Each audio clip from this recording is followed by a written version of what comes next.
Namaskar. Welcome to this new session. We have been dealing with Viparyaya Vrutti, what is called as illusion or false knowledge, invalid knowledge, false knowledge.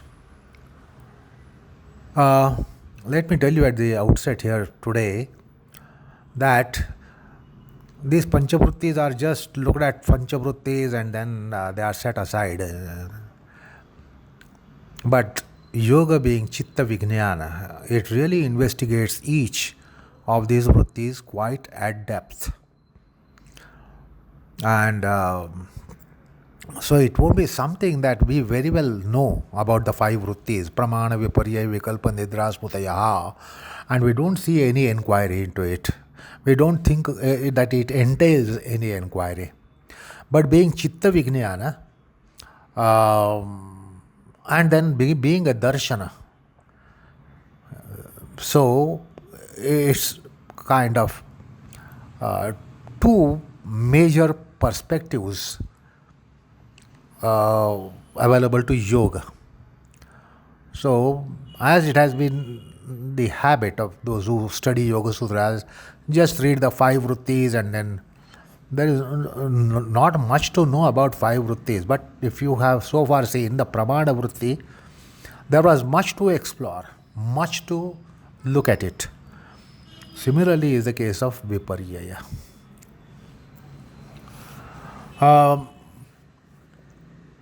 And let me tell you one more thing here, that dream experience, for example. No, dream experience is invalidated on awakening. Like any other illusion is invalidated by subsequent perception, cognition. And only when it is invalidated, then only we realize it was an illusion. Until that time, it is as firm as valid knowledge. It needs to be invalidated. And until it is invalidated, illusion is not illusion.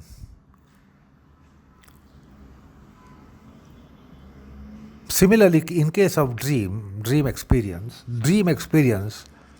is dream experience and then invalidated on awakening. However, that is not considered here because it will be considered separately in Nidra Vritti. There is a Vritti coming after Vikalpa, which is Nidra. And Nidra is not just sleep and dormancy and Sushupti. There is much more in Nidra Vritti.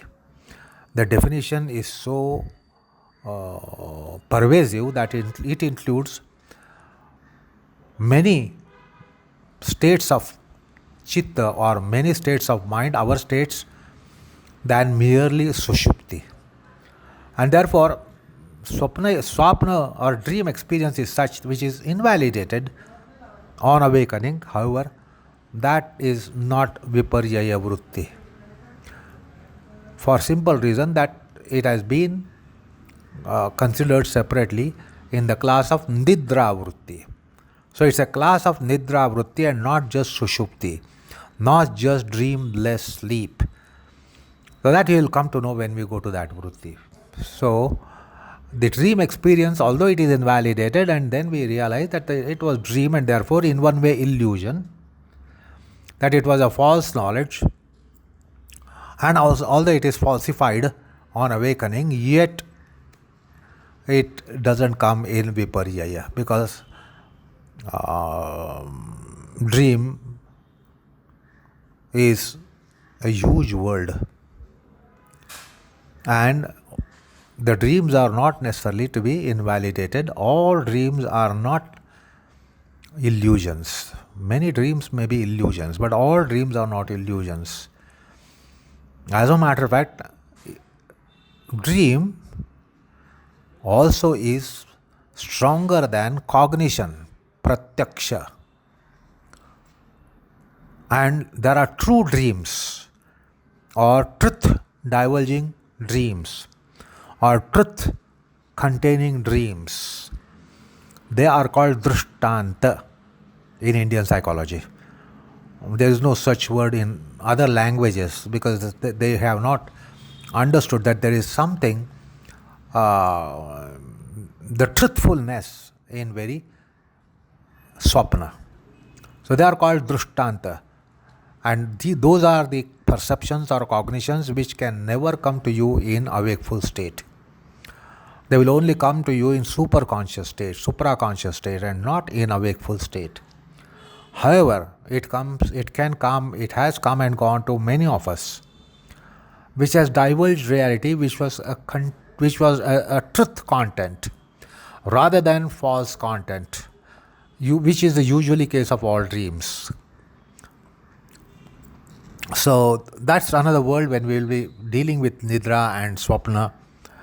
We will be considering the truthfulness of Swapna, that aspect of Swapna which is truth bearing, truth divulging, and fully filled up by truth, and not necessarily even a iota of falseness. Anyway, so now we are continuing to look at our vritti, viparyaya vritti. So, at this point in time, let me tell you one aspect of Patanjali's sutra here. Viparyayo mithya jnanam atadrupa pratishtham. It is jnana pratishtha. It is vritti pratishtha. It is established vritti, so well established that until it is not invalidated, it is equal to valid perception or cognition. Is that right? That illusion is only illusion when it is invalidated. As long as it is not invalidated, we live, we are established in viparyaya. We are well established in viparyaya. We are well established even in illusory dreams until we are not awakened or we don't come to awakeful state. Until that time, we are well established, fully established in that experience. Now, what kind of viparyaya, according to Patanjali, is very, very fascinating verbalization. Atadrupa pratishtham, atadrupa jnanam. So it is knowledge pertaining to the nature that the object is not in, or the nature that the object doesn't have. Tadrupa. Tadrupa jnanam means knowledge of the nature of the object, essence of the object, nature of the object, the truth aspect of the object. When our knowledge pertains to the truth of the object or is around the truth of the object, then that is tadrupa jnana. And in viparyaya, according to Patanjali, it is atadrupa jnanam, bang opposite of it.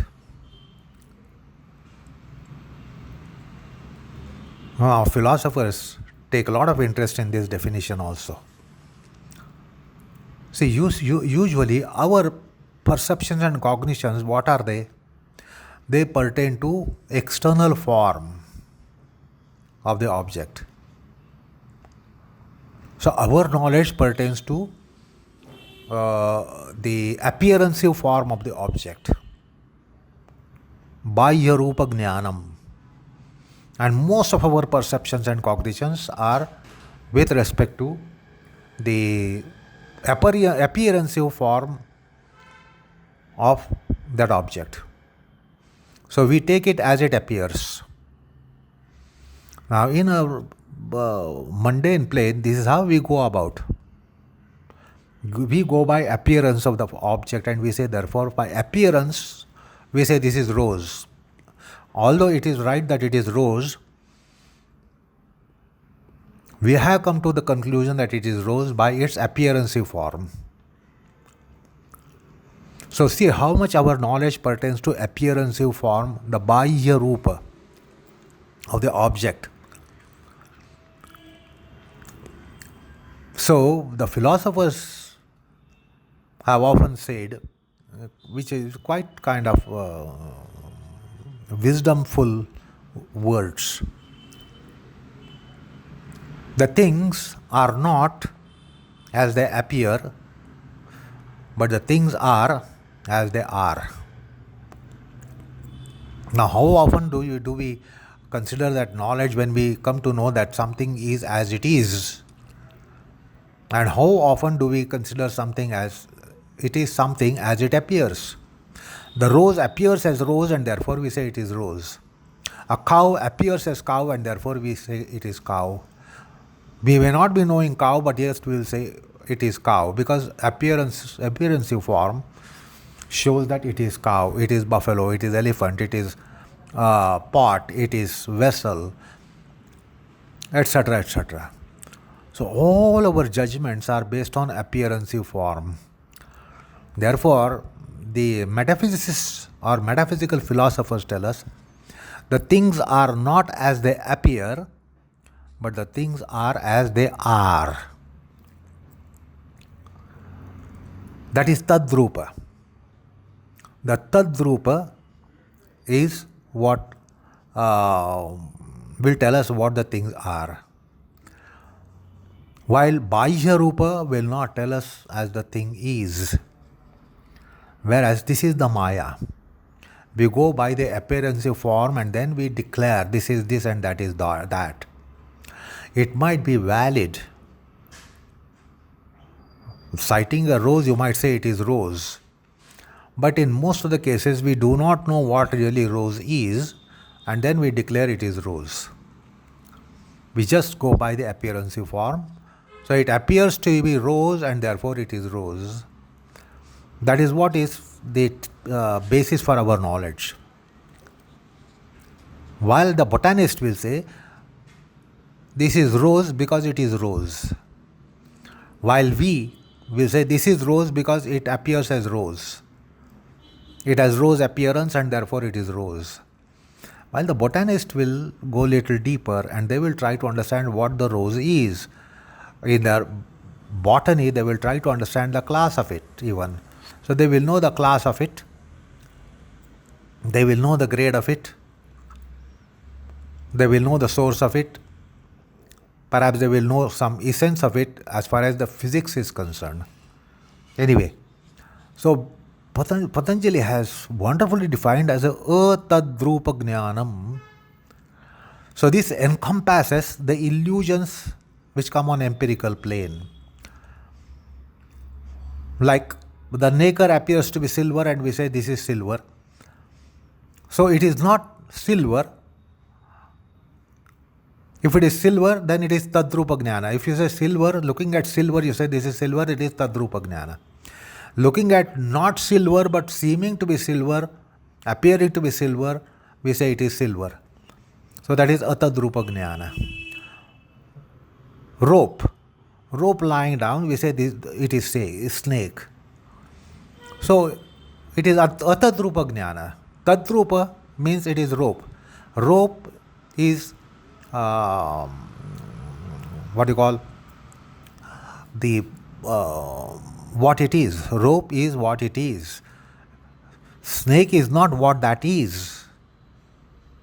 So look, having illusion of snake on rope is Atad Rupa Jnana. And then taking rope as rope is Tadrupa Jnana. But this is in the empirical realm, because in higher realm of knowledge, they perhaps say that it is not even rope. Like Mayavada, that philosophy of Mayavada. For us, the rope as rope, it is truth. Rope is true, and therefore we say knowledge of rope as rope is knowledge of truth. But for them, rope itself is not true. So that was also encompassed in Atadrupa Jnana, because essential form of a thing, essential nature of a thing. Now the rope essentially could be a cotton, because it could be a cotton rope. So you can untwine the ropes, and then ultimately you will come to strands, and then from that you can untwine that too, and ultimately you will come to cotton. So whether the rope is rope or rope is cotton, it is coming from cotton, it is made up of cotton, it is subsumed by cotton, it is fully cotton, it is 100% cotton. But we don't say it is cotton, we say it is rope. So there are various stages to inquire into reality, even in the scientific realm. So they go into deeper plane in science to really understand what that object is. And then metaphysics goes a step beyond to describe the metaphysical entities in it, the Prithvi, Aptej, Vayu, Akash, etc. Then they are also not really true insofar as the infraatomic structure is concerned. Then they come to Tanmatra, and then the Tanmatra will be truth there. But then Tanmatra is also disproved to be true if we go a step beyond, and then we come to Ahankar Tattva, then Mahat Tattva, and then Prakriti Tattva. Ultimately it is Prakriti. So what is essentially Prakriti? We say it is cotton, or we say it is rope. So these are relative realities. In the realm of physics and higher physics and then metaphysics. Because the physics will ultimately go to nucleus of every atom in it, and then they will arrive at proton, neutron, electron. So reality is on different planes, and therefore this aspect of absolute reality and relative reality is worth investigating. Anyway, Atadrupa Jnanam Viparyaya. This is a wonderful definition which circumscribes not only empirical plane and physical realm of an object or object in physical realm, but even beyond. So it's a quite pervasive term that Patanjali has used in saying Atadrupa Jnanam. So that's about little bit about a definition. Then last time, in the last session, I told you that there are so many theories of error. And you know that Viparyaya is erroneous knowledge. There is error in that knowledge. It is erroneous knowledge, and therefore it is called illusion, or it is called Viparyaya. Now we have erroneous knowledge on enormous plane, and almost all of us are just subsumed by erroneous knowledge if you go higher on the consciousness pedestal. And therefore this erroneous knowledge, aspect of erroneous knowledge became interesting subject matter to penetrate, delineate, describe, investigate and scrutinize. So in Indian philosophical systems, I told you that there are many theories of errors. That's called Khyāti-vāda. Khyāti-vāda means theory of errors. And this Viparyaya has been looked from different dimensions, and various theories of errors have been postulated by philosophers. So I told you Atma Khyati, Anyata Khyati, Akhyati, Sadasat Khyati, Asat Khyati, Anirvachaniya Khyati. So many theories are there, and we decided to consider those. So it's called Khyāti-vāda.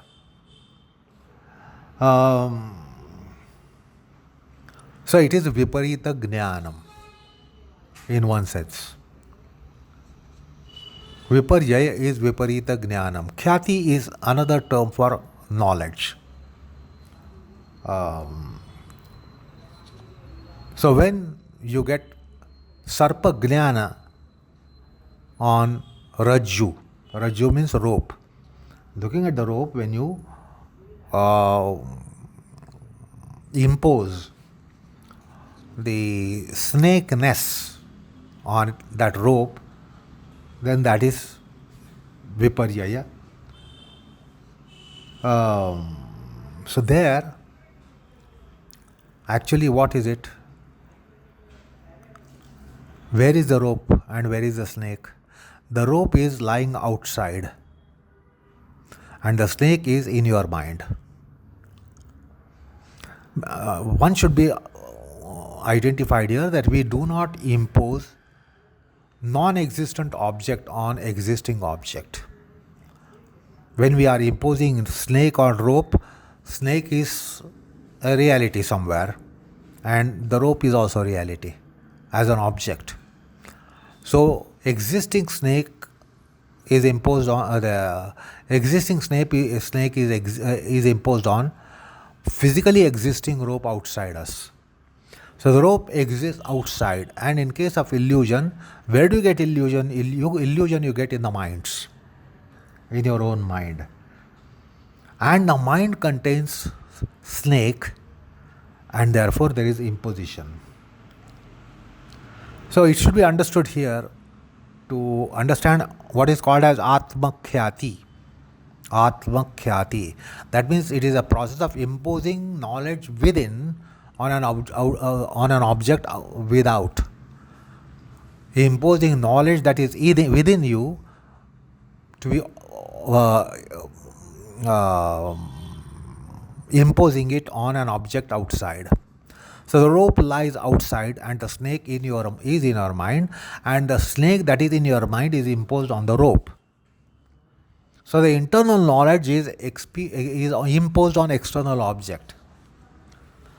Listen to this properly. Internal knowledge is imposed on external object. So you can't say there is lack of jnana. There is jnana. You have knowledge of snake, which is within your mind. So there is a kind of jnana. Sarpa jnana is there. Where is it? It is only not outside you, where you are sighting an object, but it is in your mind. So you can't say there is no jnana. It is not ajnana. So there is jnana.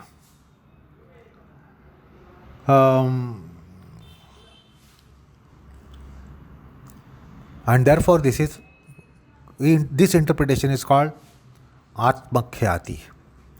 This interpretation is given by Buddhist philosophers. They are called Vijnanavadi philosophers. They believe that it is all mind and mind and mind. That's called panpsychism in Western philosophy.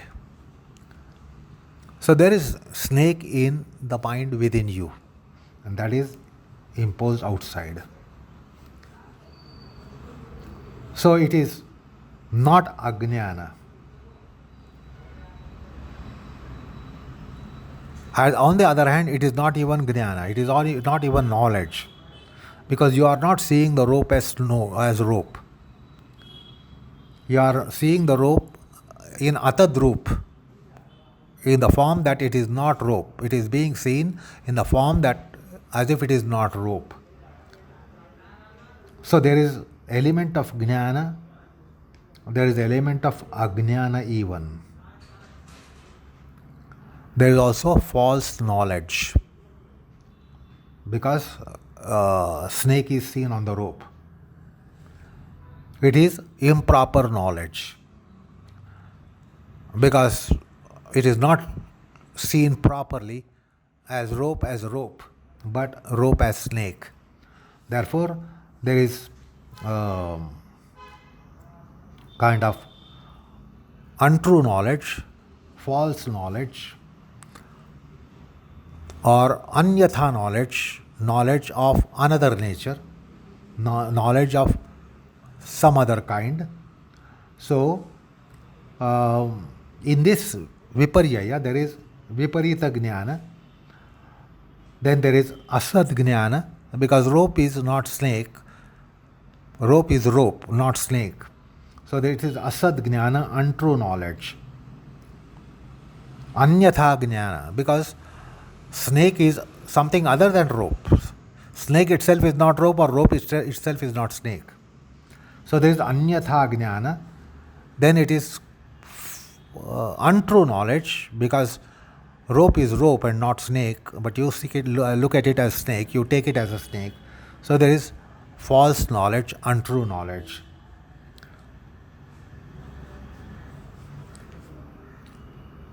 But then there is blend of right and wrong, because snake knowledge of snake is also right in your mind. The snake is in your mind.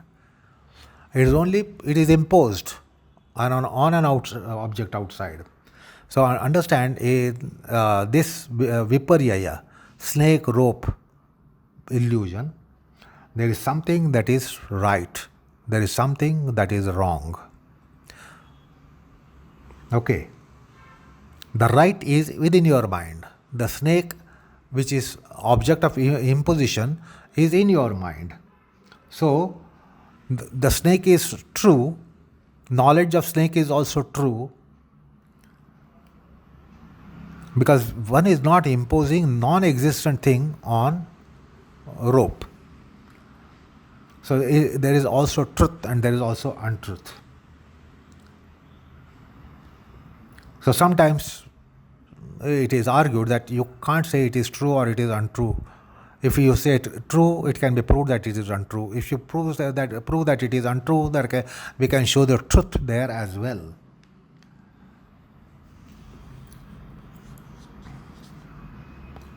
The Buddhas postulated this Atmakhyati, because basically they are momentarists. Because if you say the rope is truth outside, it is not truth, because it is also momentary. Actually, the rope is changing from first moment of your sighting it and to second moment that you declare it as rope. See, if you see the rope, it is next moment that you declare that it is rope, if it is valid knowledge. But the rope that was declared as knowledge, as a rope, the rope was in one state. By the time you declare that it is rope, the rope has changed and transformed, and that cannot be refuted, because the matter is ever fleeting.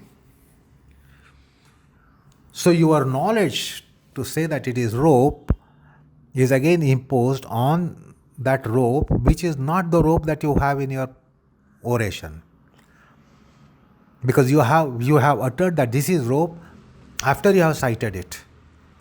At least a series of moments have elapsed between you citing the rope and you saying that it is a rope.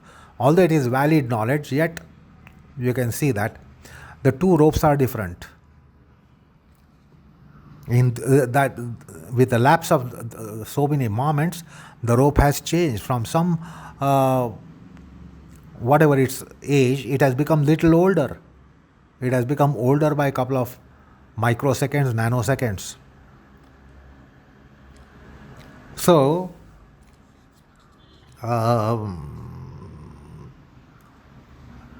anyway, the knowledge is within your mind, and therefore they say it is Atmakhyati. The illusion has roots in your own mind. So Atmakhyati means internal. So it is knowledge from within.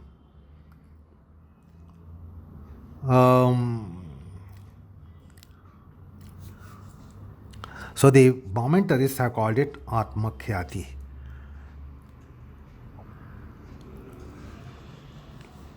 So that is the Kshanikavadins.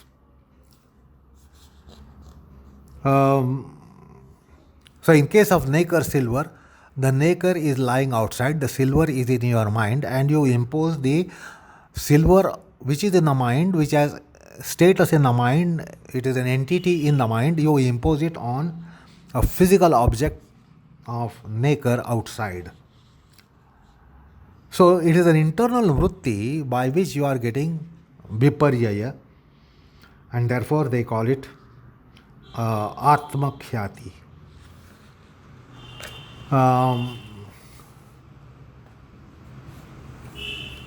Because in case of the nacre silver, the rajat, the silver is not outside, but silver is very much inside.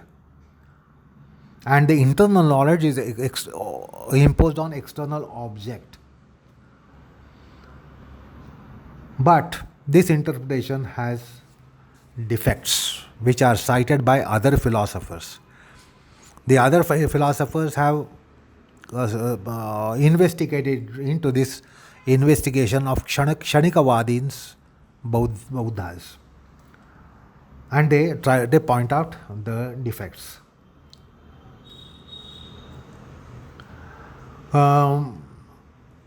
It is only see this is how they are arguing. It is only after you have cited the naked or after you have cited rope, it is thereafter that the vritti from within springs up.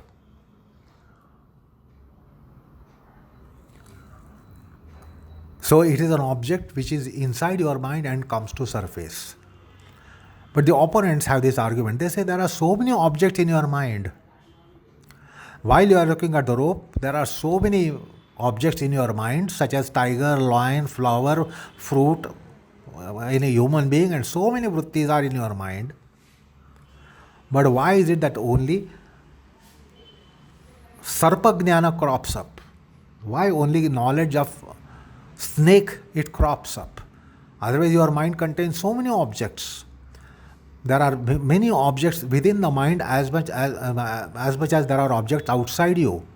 But looking at a rope, why is only that the sarpa vritti or sarpa jnana is triggered, and looking at the naked, why only the silver jnana or rajata jnana is triggered? Why not other jnanas also surfacing? They can surface. While you are looking at the rope, there is also a tiger in your mind. It's not that your mind is without tiger. The mental object of tiger is within your mind, but why don't you say it is tiger?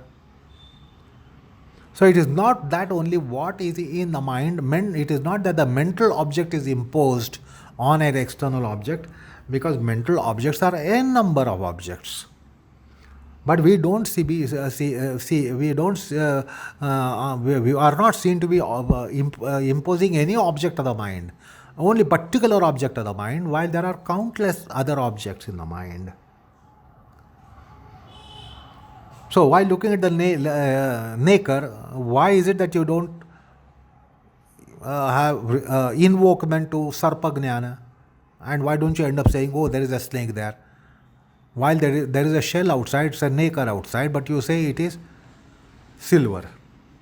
So only silver jnana or rajata jnana is triggered.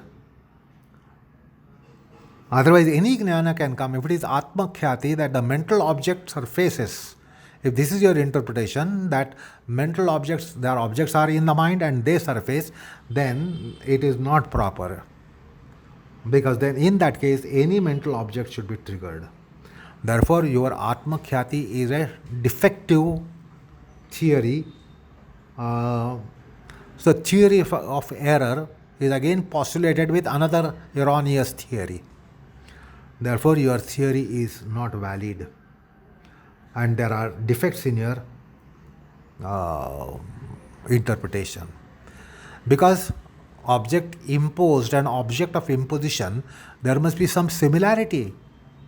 With complete dissimilarity, you don't impose. That is why we don't impose tiger on rope or elephant on rope, but snake on rope. It is because there is some amount of similarity between object of imposition and the object imposed.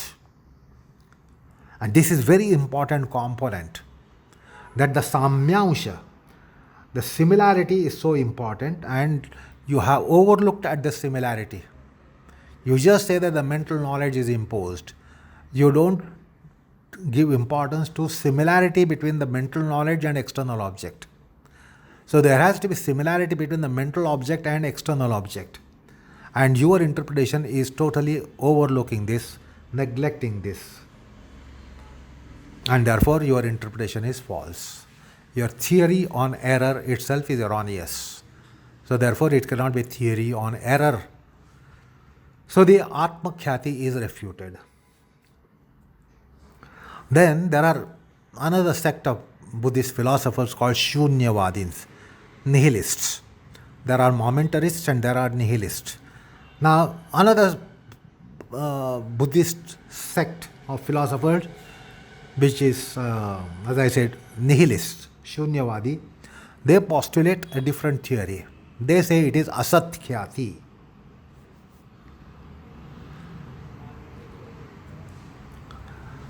Now, asatkyati means untrue knowledge. No doubt, viparjaya, illusion is untrue knowledge. But that cannot be the tag given to it, such as untrue. Yes, the knowledge is not true. But you can't say it is untrue, because in case of imposing snake or imposing silver, the silver is true, snake is true, as much as the rope is true and the nacre is true. Only the thing is that nacre is not out that at your sight, or the snake is not at your sight. But you can't say sarpa jnana is untrue, because sarpa is not untrue. Rajata jnana, rajat is not untrue. So rajat is true, snake is also true, and there is truth that is imposed on another truth.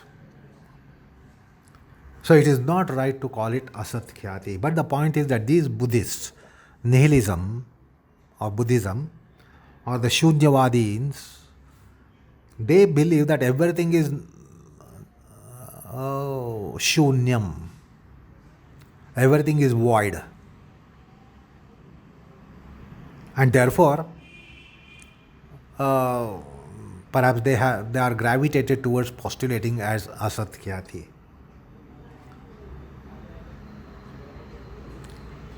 They say that the non-existent silver is imposed on existing rope. Existing nacre. Non-existing snake is imposed on existing rope. So the non-existing things are imposed is what their stand is. But the fact of the matter is that they are not non-existent things altogether. Here at sight, they might be non-existent. There may not be a snake around, but yet you are imposing a snake on the rope. So it is not right to call it as asatkyati. Asat means untrue.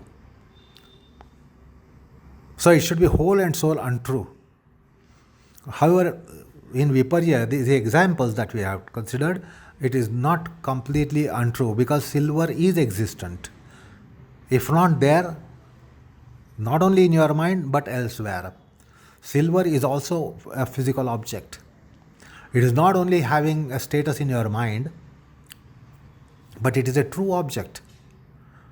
You can go to a jeweler's shop and you can certainly see silver. You can buy silver, you can sell silver, you can deal with silver.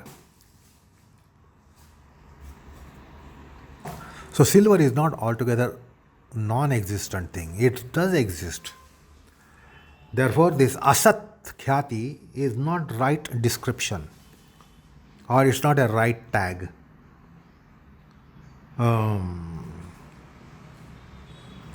If it is imposing a non-existent thing, then understand how strange it would be.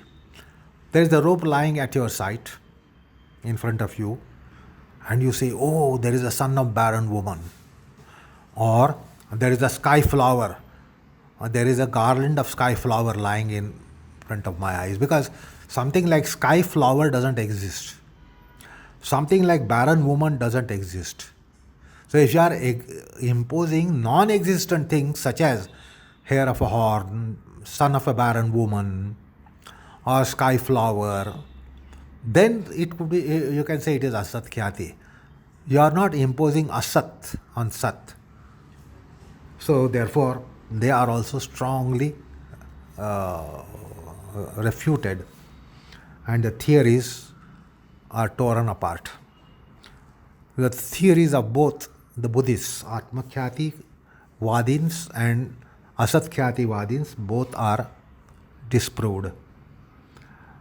They say your description is not right. Your interpretation of erroneous knowledge in the case of rope snake illusion or nacre silver illusion, etc., or the mirage, water imposed on desert sand, is not proper. So that's the second interpretation called asatkhyati. The third one is akhyati. Akhyati literally means no knowledge. Of course, looking at the rope and declaring that it is snake is really no knowledge. It is, in one sense, lack of knowledge. So therefore, Mimamsakas, one of the Vedic philosophers, postulate as this as akhyati, illusion of the nature of imposition of snake on rope, imposition of silver on nacre. They say it is akhyati. And this has been postulated by a school of Mimamsakas called Prabhakar Mishra. It is called Mishra school of Vedanta, Mimamsa. There are two schools of Mimamsakas in our times. So this is Mishra, Prabhakar Mishra. He interprets as akhyati. So let us try to understand their interpretation. Looking at nacre, when there is a rajata vritti, when object is nacre and vritti is silver, there are two components in this knowledge. One is called pratyaksha khanda, because you are seeing through your eyes an object outside. So there is some pratyakshikarana. You are seeing through your eyes. Not seeing anything, you don't say that it is silver. You are seeing something. You are seeing something, that something happens to be a rope, but you do not know that it is a rope, but however you are seeing something, you are seeing something. So there is a factor of pratyaksha. So that is pratyaksha khanda. So there is a component of pratyaksha. And the other one is smruti khanda. The silver is in your memory. The silver is in your memory stock. That is smruti khanda. So there is pratyaksha khanda and there is smruti khanda. Now if you look at the both factors independently, separately, without relating them to each other, both are truth. Both are true. Nacre is as true as silver. Silver is as true as nacre. So if you consider them separately, you can be seeing silver and you can be seeing nacre. So nacre is a visual object, silver is a visual object. So there are two aspects in illusion. This is snake, while what in front of you is rope. This is an object for perception. When you in the sentence, this is snake, that's the illusory vritti. This is snake, you say. So this has reference to pratyaksha. Okay. And ease pertains to smruti. The ease aspect in the statement, this is snake. So this is objective entity for perception, which is one thing. And ease is something which is in your mind, which is a mental object. So physical object and mental object. So in the statement, this is snake, this comes to represent object outside you. And ease comes to represent object within your mind.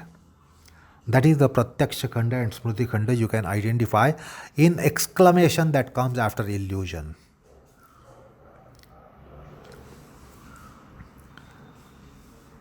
So there are two factors. But then what is absent? The two factors are present.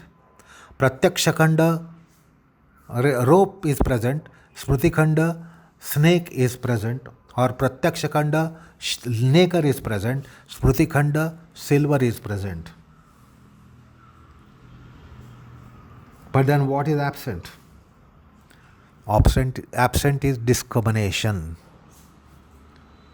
You are not able to discriminate that this is my memory, this is in my mind, and this is outside. This viveka, discrimination is absent. And therefore we get the viparyaya, therefore we get illusion. So the discrimination between the nacre and silver is lacking. Discrimination between the rope and snake is lacking. And because of this lack of discrimination, we have illusion. If you having discrimination, you will never have illusion. If we discriminate between the two, rope and snake, that rope is outside, snake is inside. Rope is an inert object lying outside and snake is animate object in my memory. This discrimination, if it is there, then you will never impose. And therefore the viparya comes up. What is absent is viveka. The rope is also present, the snake is also present. Nacre is also present, silver is also present. But what is absent is viveka, discrimination. And therefore, they say that it is akhyati, it is non-apprehension theory of error. You don't see the things as they are, as they appear, or as they are even in the physical realm. Therefore, it is not knowledge. Taking snake as snake is knowledge. But taking rope as snake is non-knowledge. This is what is their interpretation is. And therefore they call it akhyati.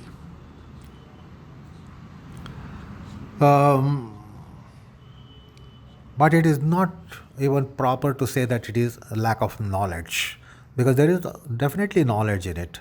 Maybe false knowledge, maybe untrue knowledge, maybe invalid knowledge, but you can't say there is no knowledge. So even akhyati is not a proper interpretation. By going by more analytical process, jnana khanda, smriti khanda, and viveka abhav, yeah, that is quite interesting. Your interpretation is quite interesting. And it is quite laudable. However, the designation is not right. Because even ajnana is a jnana. If somebody has ajnana, it doesn't mean that that person has no knowledge of anything, and it's not that the person is unconscious. And there will be no ajnana around that spiritual entity of self. So to call something as ajnana, non-ajnana, non-knowledge is really not proper and precise, because the locus of jnana is within you. So anyway, that is also something that stands refuted. Then there is another interpretation called Anyatha Khyati. Anyatha Khyati is the interpretation of Naiyayikas, the Indian logicians, the Tarkikas. So they are having a lot of tarka in their process. And they say, therefore, it is Anyatha Khyati. So maybe to some extent we can accept it, because there is a lot of logic in this. It's not they just don't go by perception. They bring in logic. They tarka. They have brought in a lot of tarka. So this is a kind of वस्तुनिष्ठ approach, a kind of positive approach. They are realists. Nayayikas are called realists. So they say at the time of illusion, it should be called as anyatha khyati because something is seen in some other form. Rope, not seen as rope, but in some other form, therefore anyatha jnana.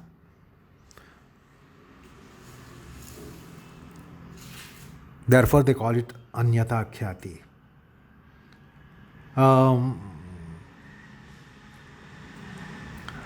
And they refute the earlier theories of Atma Khyati,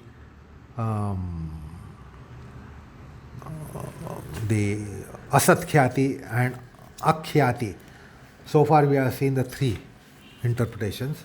So these Nayayikas analyze their standpoints and they repudiate.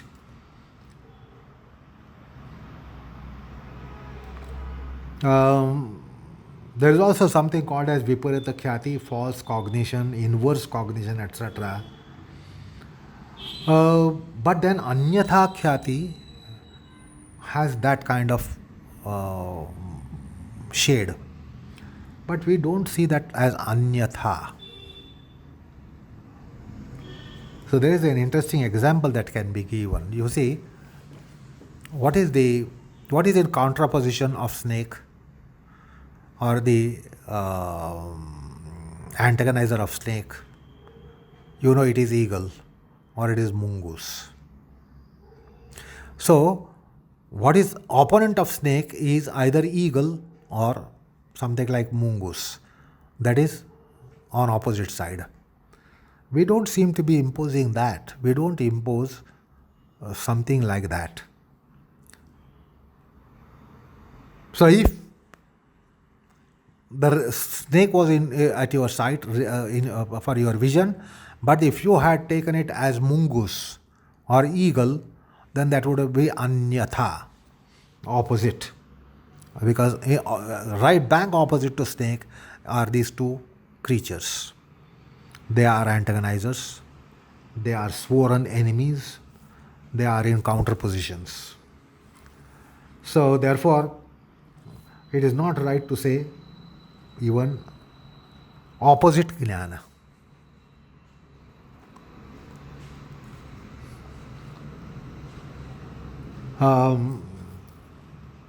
Therefore, there is also fault in this anyatha khyati of Nayayikas.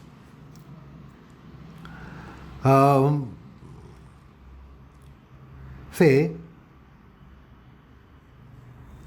they speak about contact, alaukika samparka. Say, in case of nacre silver, the silver is not there, but silver is in the mind, and therefore that imposition is because of that contact between the object outside and between the object in the mind. So it is alaukika samparka, alaukika sannikarsha. It's an unusual sannikarsha, unusual concomitance, unusual contact between a mental object and physical object. And in the physical object there is no real silver, but yet there is imposition of silver. And this is a kind of silver. Silver that you have in a mind is not something that can be counted as your belonging and your property. Do you follow? What is the point in having 1 ton of silver in your mind? It doesn't make you rich. Having some 10 kilos of gold in your mind doesn't make you rich. So this is a contact of unique nature. It is not real silver contact with real nacre outside. So it is alaukika, not laukika. It is not Laukika Chandi, Laukika silver. If had that been Laukika silver, that means worldly silver, that means that would have become your possession and you could have claimed, I got so much silver with me. But the status of mental silver is such that it cannot be counted as a physical property, immovable property, or any kind of property. The objective substrate for a mental object is a mental itself, and therefore it is one way alaukika, unusual. We don't impose real silver on real nacre. Is that right? We don't impose real, it is not imposition of real snake on real rope. Mental snake is imposed on rope. But however,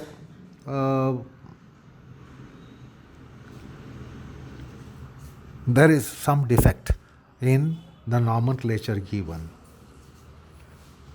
like anyatha khyati, because object that is imposed is also a true object. It is not anyatha, it is not non-existent thing, it is existent thing that is imposed. And therefore, Nayayika standpoint, as logical positivist, it is okay. But as philosophers, it is not right or not really accomplishing. So it doesn't really accomplish in interpreting that illusion as anyatha khyati. Then the Sankhyas have sadasat khyati. So let's see what is the interpretation of the Sankhya philosophers. They call it sadasat khyati. But let us consider it in our next session. So enough for time being. Namaskar.